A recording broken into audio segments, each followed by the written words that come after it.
Assalamualaikum warahmatullahi wabarakatuh. Alhamdulillahi wahdah, sadaqa wa'dah, wa nasara abdah, wa a'azza jundah, wa hazama al-ahzaba wahdah. Wassalatu wassalamu ala man la nabiyya ba'dah, wa ala alihi wa sahbihi wa man walah. La hawla wa la quwwata illa billah, amma ba'd. Rabbi shrah li sadri wa yassir li amri wahlul 'uqdatan min lisani yafqahu qawli. Rabbi zidna ilma warzuqna fahma birahmatika ya arhamar rahimin. Yang saya hormati dan yang saya ta'zimi guru kita, murabbina wa muallimina wa masyayikhina wa ustadina Bapak Dr. Wahab MAG. Semoga beliau selalu dalam lindungan Allah Subhanahu wa ta'ala. Pertama dan yang paling utama, marilah kita bersyukur kepada Allah Subhanahu wa ta'ala. Karena pada kesempatan kali ini Allah ringankan diri kita, Allah ringankan hati kita, Allah ringankan pikiran kita untuk sama-sama thalabul ilmi. Kedua kalinya salawat beserta salam marilah kita haturkan kepada Nabi Muhammad sallallahu alaihi wasallam. Allahumma shalli wa sallim wa barik alaihi. Pemirsa, penonton dan pendengar dimanapun berada, pada kesempatan kali ini kita akan membahas tentang Asmaul Husna, yang mana kita tahu Asmaul Husna ada 99. Dari 99 Asmaul Husna, pada kesempatan kali ini kita akan membahas tentang Asmaul Husna yang ketiga, yakni Al-Malik.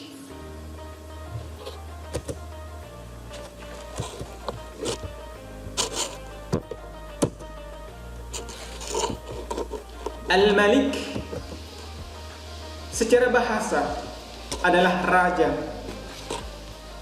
merajai atau penguasa. Itu secara bahasa. Adapun secara istilah, Al-Malik adalah penguasaan terhadap sesuatu yang disebabkan oleh kekuatan pengendalian diri dan kesohihan, yang menguasai dan menangani perintah dan larangan, anugerah dan pencabutan. Maksud dari kesahihan di sini adalah itu valid, sah, kekuatannya itu memang fakta, nyata, dan itu benar-benar raja yang legal. Itu maksud dari kesahihan. Sehingga Imam Al-Ghazali menyatakan kata Al-Malik menunjukkan bahwa Allah Subhanahu wa ta'ala tidak membutuhkan kepada segala sesuatu, melainkan segala sesuatu itulah yang membutuhkan Allah Subhanahu wa ta'ala. Jadi ketika Allah itu menyebutkan dirinya Malik, bahwa dia itu tidak butuh dengan zat dan tidak butuh pada zat dan sifatnya segala yang wujud dari luar dirinya. Di sini kata Malik yang berarti raja itu beda dengan kata Malik, mimnya panjang, Malik. Ada Malik, ada Malik. Kalau Malik, kata Malik itu artinya pemilik. Kenapa seorang pemilik belum tentu dia menjadi raja? Sebaliknya, kepemilikan seorang raja biasanya melebihi kepemilikan pemilik itu sendiri. Oleh karenanya Allah Subhanahu wa ta'ala adalah raja sekaligus pemilik. Di dalam Quran surah Al-Hasyr ayat 23, Allah Subhanahu wa ta'ala berfirman, A'udzu billahi minasy syaithanir rajim. Huwallahu alladzi la ilaha illa hu al-malikul quddusus salamul mu'minul muhaiminul azizul jabbarul mutakabbir. Subhanallahi amma yusyrikun. Al-ayah, sadaqallahul azim.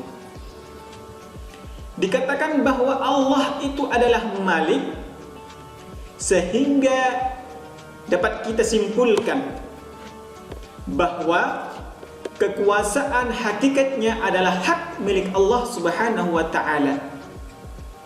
Jadi Al-Malik,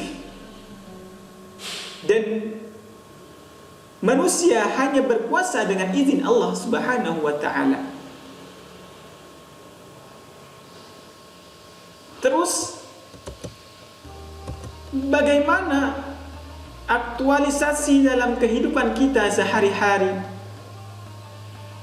dalam memahami sifat Al-Malik ini?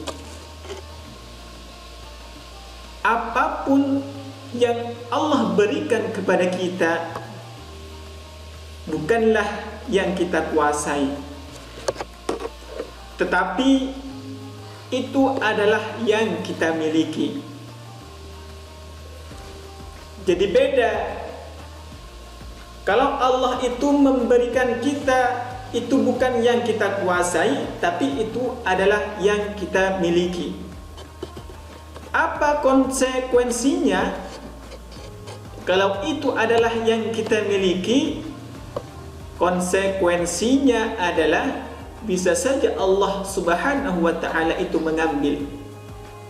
Wong itu adalah miliknya dan kita tidak menguasainya. Beda kalau kita menguasai, berarti itu tidak akan hilang, karena hal itu sudah kita kuasai. Jadi nikmat Allah Subhanahu wa ta'ala itu tidak akan hilang kalau kita itu bisa menguasainya. Oleh sebab itu, ketika kita mendapatkan nikmat Allah Subhanahu wa ta'ala, yang kita maknai adalah kita memiliki, bukan menguasai, maka yang pertama kita harus bersyukur dengan nikmat Allah Subhanahu wa ta'ala yang diberikan kepada kita. Bersyukur kita bisa memilikinya, dan tentu kita harus menjaga, harus dijaga. Kalau kita punya istri, punya anak, itu yang kita miliki. Memiliki istri, bukan menguasai istri, bukan menguasai anak. Itu adalah Allah Subhanahu wa ta'ala yang menguasai.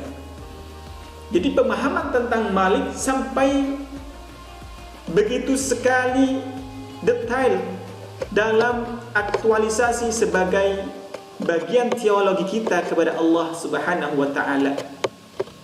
Maka kita harus mampu memahami secara baik, sehingga akhlak kita dalam konteks menguasai itu menjadi sesuatu yang tidak mungkin, tetapi mungkin, tetapi memiliki ada sesuatu yang mungkin.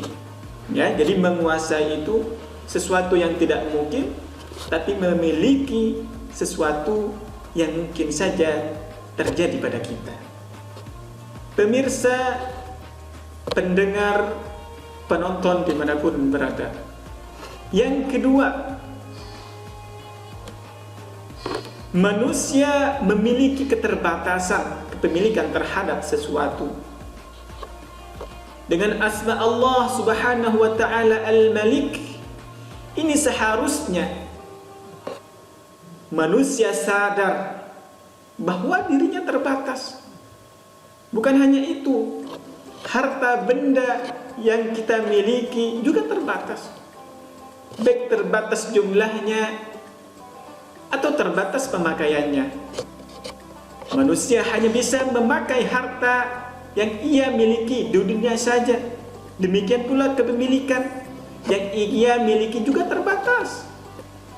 Seseorang bisa saja memiliki karyawan, tapi ia hanya dapat menguasai sisi lahiriahnya saja dari karyawan tersebut, tapi ia tidak dapat menguasai isi batinnya.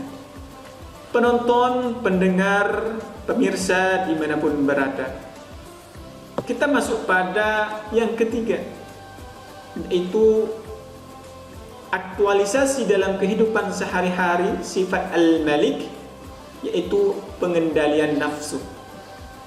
Dengan mengerti dan memahami sifat Al-Malik dengan baik, seseorang pasti dapat menguasai hawa nafsunya. Karena apa? Godaan yang paling besar bagi manusia adalah godaan hawa nafsu. Dalam sejarah, umat Islam pernah mengalami kekalahan dalam berperang, yaitu ketika perang Uhud.